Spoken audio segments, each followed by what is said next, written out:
வணக்கம் ஃப்ரெண்ட்ஸ். இப்போ பார்க்குற நம்ம கொஷின் என்னன்னு பார்த்தீங்கன்னா 2024 குரூப் 1 கொஷின். தண்டேக்கர் மற்றும் ராத் குறிப்பிடும் வறுமைக்கோடு அளவு என்ன அப்படின்னு கேட்டிருக்காங்க. ஓகேங்களா. அவர் வந்துட்டு 40% வந்துட்டு ரூரல்லையும் 50% அர்பன்லையும் இருக்கணும் அப்படின்னு சொல்லியிருப்பாங்க. இதுக்கு சோர்ஸ் எங்கே இருக்குது அப்படின்னு பார்த்தீங்கன்னா 11th ஓல்டு எக்கனாமிக்ஸில் இருக்குது. ஏன்னா நமக்கு சிலபஸில் போவர்ட்டி அப்படின்னு சொல்லிட்டு ஒரு லைனை மென்ஷன் பண்ணி கொடுத்துருப்பாங்க. நமக்கு அதுக்கு சோர்ஸ் எங்கேன்னு பார்த்தீங்கன்னா நம்ம 11th நியூ எக்கனாமிக்ஸ்லோ இல்லை எங்கேயுமே கிடைக்காது. ஸோ 11th ஓல்டு எக்கனாமிக்ஸ் தான் இதுக்கு நம்ம சோர்ஸ் இருக்கும். ஸோ டிஎன்பிசி பொறுத்த வரைக்கும் சிலபஸ்ன்னு மென்ஷன் பண்ணிட்டா 11 ஓல்டோ நியூவோ வாட் எவர்.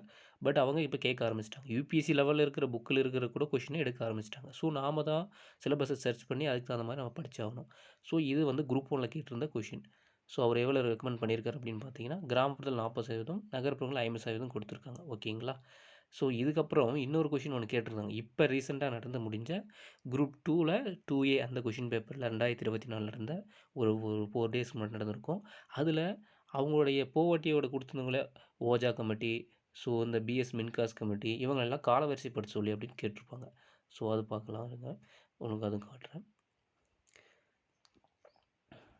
இவர் இந்தியாவில் வறுமை குறித்து பின்வரும் காலவரிசை அமைக்க அப்படின்னு சொல்லிக்கிறாங்க. ஓஜா, வர்தன், மின்காஸ், தண்டேக்கர், ராத். ஓகே, இவங்களை பற்றி காலவரிசை படிச்சுக்கோங்க.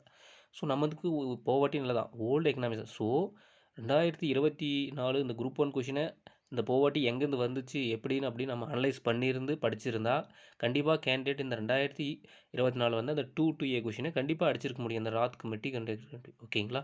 ஸோ சிலபஸ்ஸு நமக்கு புக்கை தாண்டி எங்கேயும் போக போகிறதில்ல.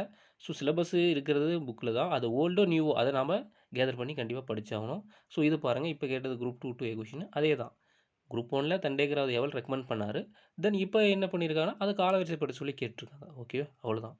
சரி, போவர்ட்டி பற்றி கண்டிப்பாக கொஷின் ரைஸ் ஆகணும் அப்படின்னா 11th ஓல்டு எக்கனாமிக்ஸ் தான். இதில் வந்து எந்த ஒரு மாற்று கருத்தும் கிடையாது. ஸோ மெயின்ஸுக்கும் ஆஸ் வெல் அஸ் இது யூஸ்ஃபுல்லாக தான் இருக்கும். பார்த்துக்கோங்க ஃப்ரெண்ட்ஸ். தேங்க்யூ.